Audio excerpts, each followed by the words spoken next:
오늘은 누가복음 18장 말씀 본문을 읽었어요. 누가복음은 총 24장으로 이루어져 있어요. 그럼 오늘 18장 말씀이니까 이제 예수님께서 이 땅에서의 공생의 기간이 얼마 남지 않았다는 거예요. 여러분, 공생의 기간이 뭐예요? 공생의 기간 들어봤죠? 네. 처음 들어봐요? 공생의 기간은 예수님의 사생활이 아닌 인류를 위해 하나님을 알게 하고 복음을 전파하는 기간이라고 해요. 그러면 공생의 기간이 몇 년인지 아세요? 영진이 혹시 알고 있어요? 3년 반. 아, 네, 맞아요. 예수님께서 공생의 사역을 30살, 30살에 시작을 해서 30산 반년 정도의 그 십자가에서 돌아가시게 되었어요.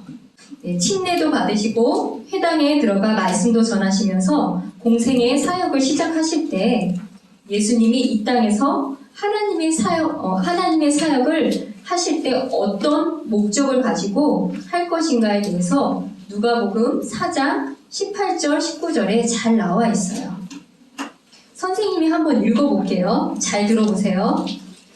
주의 영께서 내게 임하셨으니 이는 그분께서 내게 기름을 부으사 가난한 자들에게 복음을 선포하게 하셨기 때문이라.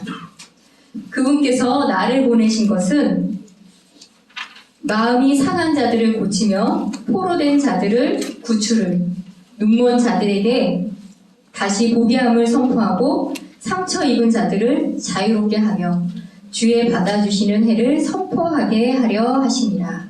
네. 잘 들었죠? 예수님께서 이 땅에서 하나님의 사역을 하는 목적이 가난한 자들에게 복음을 선포하러 오셨대요. 마음이 상한 자들은 어떻게 해주신다고 그랬죠? 잘 들었어요? 마음이 상한 자들은 고치며 포로된 자들에게는 구출을. 네. 여기서 포로는 여러 가지 의미가 돼요. 우리가 인지인 포로가 되는 것도 있지만 예를 들어 돈의 포로가 될 수도 있어요. 명예의 포로가 될 수가 있어요. 그 어떤 것에 포로가 되었든지 포로된 자들에게는 구출을, 눈먼 자들에게는 어떻게 해주신다고 그랬죠? 잘 들었어요? 다시 보게 함을 선포하러 오셨다 말씀하세요. 상처 입은 자들은 어떻게 해주신다고 그랬어요? 고쳐주시고. 자유롭게 해주신다 라고 말씀해 주셨어요. 네, 오늘은 소경 바디메오의 믿음이라는 제목으로 말씀을 나누려고 합니다. 여러분, 소경 많이 들어봤죠? 소경은 한자와 같지만 순우리말이에요. 바로 시각장애인이라는 뜻이에요. 즉 앞을 보지 못한다는 뜻이죠. 네. 여러분, 잠시 눈을 한번 감아보세요. 자지는 말고요. 네, 눈 감았어요? 네, 5초 동안 감아볼게요. 다 감았죠? 여러분, 성경책 요한복음 3장 16절 찾아보세요. 눈을 감은 채로. 눈 감고 준범이. 3장 16절. 여러분이 평소에 말씀을 잘 읽었으면 한 번에 찾을 수 있을까요? 찾은 사람 없죠? 네, 눈을 한번 떠볼까요? 자기가 찾은 거 한번 보세요. 나 이거 요한복음 3장 16절 찾았다 하는 사람 있어요? 진짜예요? 아, 이상한데? 예. 네, 여러분, 아마 선생님이 생각하기엔 한 명도 못 찾을 것 같아요. 네, 여러분, 이렇게 앞을 보지 못한다는 것은 매우 불편하고 힘든 일이에요. 지금 우리가 단지 5초 동안 해봤는데도 너무 불편했죠? 그런데 만약 평생도록 앞을 보지 못한다면 어떡할까요? 어떤 마음이 들까요? 참 너무 마음이 힘들고 그저 어려울 것 같아요. 네. 오늘 본문 누가복음 18장 35절에서 43절은 눈먼 이야기의 사람에 대한 이야기예요. 아까 전에 예수님이 오신 목적 중에 눈먼 자들에게는 다시 보게 함을 선포하러 오셨다고 말씀하셨어요. 네. 그동안 예수님께서 많은 기적을 보이셨어요. 다리 저는 자를 일어나게 해주시고, 또 나병 환자를 고치게 해주시고, 마귀에 사로잡힌 자도 해방시켜 주셨어요. 그런데 우리가 아직 누가복음 읽을 때 18장이 되기 전까지는 눈먼 자를 고친 기적은 없었어요. 오늘 나눌 소경 바디메오의 눈을 뜨게 하는 기적은 예수님이 이 땅에서 사람의 병을 고쳐주시는 마지막 사건이에요. 예수님이 십자가에 돌아가시기 전에 이 말씀을 기록했다는 것은 매우 중요한 거예요. 눈이 멀었다는 것이 무엇인지, 또 육신적으로 눈먼 것과 영적으로 눈먼 것이 무엇인지, 또 이것을 어떻게 극복할 수 있는지 너무나 중요하고 우리들에게 배움을 주기 위해 기록해 주셨어요. 오늘은 결론부터 얘기할게요. 결론. 오늘은 눈먼 자가 절망적으로 어려운 가운데 있을 때, 간절하게 하나님을 찾을 때 하나님께서 참 빛을 밝혀주시고 그 복음을 받아들여 믿음의 사람이 된다는 주제를 가지고 이야기를 나누겠습니다. 예수님께서 여리고에 가까이 오셨을 때 어떤 눈먼 사람이 길가에 앉아서 구걸을 하고 있었어요. 여러분, 사복음서는 너무 잘 알고 있죠? 그럼 사복음서에서 요한복음을 빼고 나머지 세 복음서를 뭐라고 할까요? 네, 뭐라고? 우리 사복음서 알고 있죠? 네. 거기서 요한복음을 뺀 마태, 마가, 누가복음을 이 세 복음서를 또 뭐라고 얘기를 해요? 삼복음서. 너무 밑에 있었지만 삼복음서는 아니고 혹시 공관복음이라고 들어봤어요?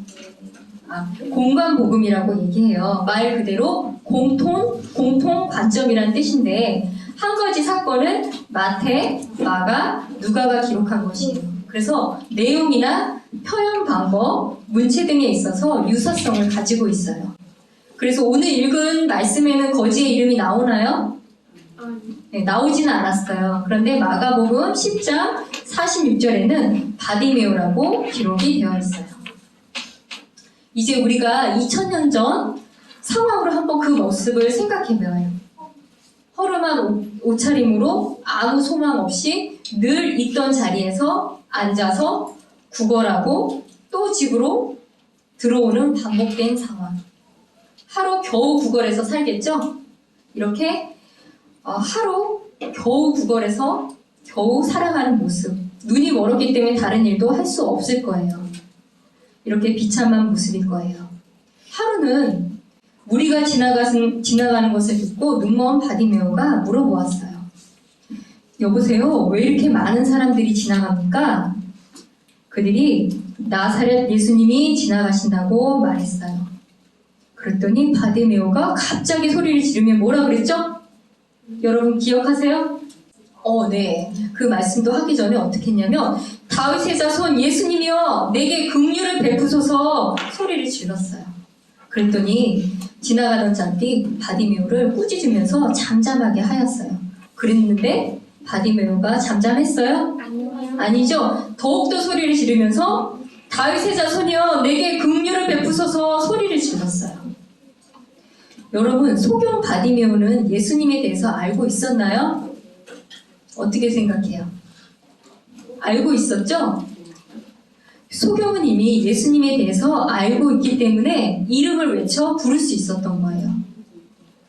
요한복음 9장 11절에는 실로암에서 눈먼 자 고치는 사건이 있었어요. 우리 한번 함께 찾아볼까요?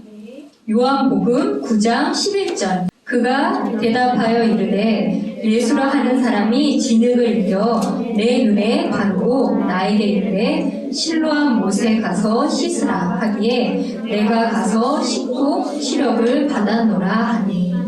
네. 또 마가복음 8장 22절에서 25절에는 벳세다에서 눈먼 사람을 고친 사건이 있었어요. 이건 선생님이 한번 23절을 읽어볼게요. 그분께서 그 눈먼 사람의 손을 잡고 그를 고을 밖으로 데리고 나가사 그의 눈에 침을 뱉으시며 그에게 안수하시고 그가 무엇을 보는지 그에게 물으니 그가 쳐다보고 이르되 사람들이 나무처럼 생긴 채 걷는 것을 내가 보나이다. 이렇게 기록이 되어 있어요. 그러니 이미 눈먼 자들을 고쳐주셨다는 소문을 통해서 이미 예수님에 대해서 알고 있었을 거예요. 바디메오는 그런 예수님이 지나간다고 하니 기회를 놓치지 않고 부르짖을 수밖에 없는 것이에요. 그런데 소경 바디메오가 예수님을 앞에 뭐라고 불렀죠? 다윗의 자손이라고 불렀어요.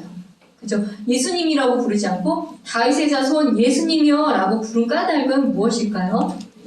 앞에 다윗의 자손을 넣었어요. 좀 어렵죠? 네. 네, 구약에 예언된 다윗의 자손으로 오실 메시아로 믿었기 때문이에요. 당시 유대인 사람들은 예수님이 3년 반 동안 기적과 많은 일을 행했으나 구약에서 말씀하신 그 메시아로 인정하지 않았어요. 그러나 바디메오는 예수님을 다르게 보았기 때문이에요. 잘 생각해 보세요. 선천적인 시각장애를 갖고 있는 사람들은 사실 치료하기가 굉장히 어려워요. 현대 과학에서도 거의 불가능한 일이에요.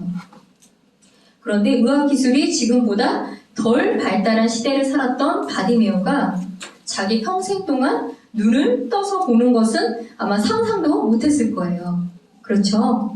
그러나 지금 눈먼자를 고친 사건을 2번이나 들었잖아요. 실로암에서 고치시고 벳세다에서 고쳐주셨잖아요. 그러니 이 일을 할 수 있는 분은 오직 메시아인 예수님밖에 없다고 생각한 거예요. 그러니 마음속으로 소망을 품고 있었죠. 약속의 말씀을 품고 있었던 거예요. 메시아인 예수님을 만나기를 고대하고 있었던 거예요. 우리 정말 다윗의 자손이 예언이 되어 있는지 우리 한번 구약의 말씀을 살펴볼게요. 사무엘기하 7장 26절 함께 읽어봐요. 사람들이 주의 이름을 영원토록 크게 높여 이르기를 군대들의 주는 이스라엘 위에 계신 하나님이시라 하게 하시고 주의 종 다윗의 집이 주 앞에 굳게 서게 하옵소서. 다윗의 자손을 통해 메시아가 나올 것이다 약속하신 말씀이 기록되어 있어요. 아무리 뛰어난 의료기술도 잘 해결하지 못하는 이 시각장애인 고통, 이 고통에서 나를 벗어나게 해주실 분은 누구다? 다윗의 자손 메시아뿐이다 라고 생각했어요. 시각장애를 온전하게 치료하실 수 있는 분은 오직 하나님밖에 없기 때문이에요. 그래서 바디메오는 다윗의 자손 메시아가 지나간다고 하니 소리치며 간절하게 말했어요. 어떻게 불렀다고 했죠? 다윗의 자손 예수님 내게 긍휼을 베푸소서 이렇게 소리 질렀어요. 주님 저를 불쌍히 여겨주세요. 저를 도와주세요 하며 간절하게 외쳤어요. 네, 여러분 사람의 어려움을 도와주시고 해결해 주실 수 있는 분은 오직 우리 하나님뿐이에요. 믿습니까? 네. 네, 아멘. 여러분이 생활하면서 어려움이 있을 때가 있어요. 엄마, 아빠, 또 친구도 나를 도와주지 못하는 상황일 때 두려워하지 마시고 우리 하나님을 기억하고 그분께 간절하게 기도하는 우리 초등부 친구들 되길 바라요. 네, 다시 한번 또 본문을 볼게요. 예수님께서 서서 그를 데려오라고 명령하시니 그가 가까이 오매 그분께서 바디메오에게 물어보았어요. 내가 내게 무엇을 해주기 원하느냐 하셨어요. 여러분이라면 어떤 대답을 하겠어요? 어떻게 하겠어요? 시은아, 내가 내게 무엇을 하기 원하느냐 그러면은 내가 바디메오라고 하면 어떻게 대답을 하겠어요? 당연히 눈을 또 뜨게 해주세요 라고 하겠죠? 그죠 여러분? 다른 얘기할 게 없죠? 지금 너무나 눈을 뜨고 싶어하는 바디메오니까요. 네. 이렇게 대답을 할 거예요. 그랬더니 내 시력을 받으라 내 믿음이 너를 구원하였도다 하시니 즉시 눈을 뜨게 해주셨어요. 여러분 혹시 내 믿음이 너를 구원하였도다 이 말씀 어디서 많이 들어본 것 같지 않아요? 이거 기억 안 나요? 비슷한 혈루증 그죠? 혈루증 걸린 여인이 예수님께 간절하게 나아갔을 때 예수님께서 내 믿음이 너를 온전하게 하였다 라고 말씀해 주셨어요. 바로 이렇게 바디메오나 혈루증에 걸린 여인처럼 간절하고 또 적극적으로 예수님께 나오는 사람을 예수님은 그 사람의 믿음을 높게 여기시는 것 같아요. 눈을 뜨게 해주는 일을 통해 바디메오는 예수님을 믿지 않겠어요? 네, 믿겠죠. 소경은 그가 즉시 시력을 받고 하나님께 영광을 돌리며 그분을 따르게 되었습니다. 온 백성이 그것을 보고 하나님께 찬양을 드리게 되었어요. 여러분 때론 이런 고민을 할 때가 있어요. 선생님도 아주 처음 믿음 생활을 하면서 이런 고민을 많이 했어요. 이렇게 전 세계에 이렇게 많은 사람이 있는데 이 사람들 중에 나를 하나님께서 아실까? 그런 생각을 할 때가 있어요. 그리고 내가 이런 문제로 고민하고 힘들어할 때 하나님이 나를 아시고 내 기도를 들어주실까? 라고 생각을 해요. 소경 바디메오도 바로 저와 여러분과 동일한 사람이에요. 그러니까 아마 이 사람도 이런 생각을 평생 했을 거예요. 과연 내가 눈을 치료할 수 있을까? 다윗의 자손 메시아가 온다고는 하는데 그런 예수님이 오신다면 그분께서 내 기도를 들어주시고 나를 기억하실까? 여러분, 하나님을 애타게 찾고 간절하고 끈질기게 기도하는 자에게는 우리 하나님은 반드시 찾아오는 분이세요. 기독교는 사람이 하나님을 향해 온갖 노력을 다해서 찾아가는 종교가 아니라 창조주 하나님, 전능하신 하나님, 사랑과 긍휼이 풍성하신 하나님이 죄 많고 연약한 사람들을 향해 찾아오셨다는 기쁜 소식을 전하는 그런 바로 믿음이에요. 네, 예수님께서 여리고에 찾아오는 경우가 딱 2번 있었어요. 오늘 소경 바디메오와 또 한 가지 사건이 있어요.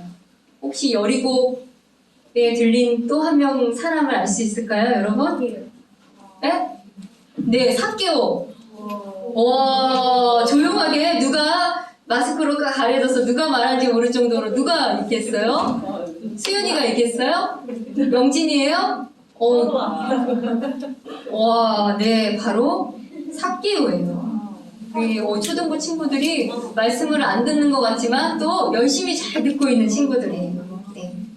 이렇게 여리고에 들리신 것이 우연이 아니라는 거예요. 그 예수님이 오늘날 지금 이 시간에도 여러분 한 사람을 기억하시고 여러분의 기도 소리에 신실하게 응답해 주신 분이시라는 거 여러분 꼭 믿으시길 바래요. 네. 또 요약을 한번 해볼게요. 바디메오는 육체적으로 눈은 보이지 않았지만 예수님께서 그 구약에 약속하신 다윗의 자손, 이 땅에 다시 오실 메시아라는 것을 정확히 알고 있었어요. 그래서 그분이 지나갈 때 기회를 놓치지 않고 소리쳤어요. 그러나 유대인들은 예수님이 이 땅에서 3년 반 동안 많은 기적과 일들을 행했으나 구약에서 말씀하신 메시아로 인정하지 않았어요. 바로 육체적으로는 눈이 떠 있지만 영적으로는 눈이 보이지 않는 것이에요. 사람들은 태어날 때부터 하나님을 알지 못한 채 눈먼 상태로 태어나요.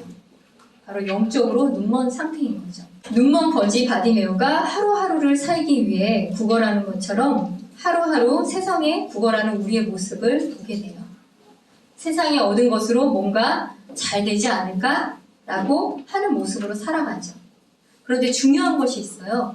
우리가 열심히 하면 모든 걸 얻을 수는 있어요. 그렇죠? 그런데 그게 오래가지 않고 변한다는 거예요.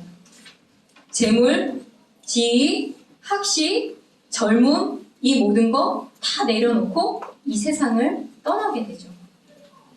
하나님의 사람의 특징은 하나님이 그 사람을 찾아오실 때 바로 바디메오처럼 놓치지 않고 예수님을 붙잡아야 해요. 그게 바로 지혜로운 사람이에요. 바로 오늘이 여러분이 예수님을 만나는 날이에요. 하나님은 간절하고 끈질기게 기도하는 자에게 복음의 참 빛을 밝혀주세요. 기회가 올 때 놓치지 않고 예수님을 붙잡고 살아가는 우리가 되기를 소망합니다. 네. 여러분 아침에 눈을 뜨면 눈이 잘 떠져요? 잘 안 떠지죠? 겨우 눈은 뜨긴 떴는데 눈이 아주 반쯤 감긴 상태로 생활을 해요. 눈도 잘 안 보여서 겨우 해서 준비를 하죠. 혹시 우리 중에 눈은 떠졌어요. 떠지긴 떠졌는데 아침에 눈을 뜬 것처럼 활짝 뜨이지 않고 살아가는 건 아닌가. 우리 한번 자기 자신을 되돌아보게 해요. 네, 오늘 이것으로 말씀을 마치겠습니다.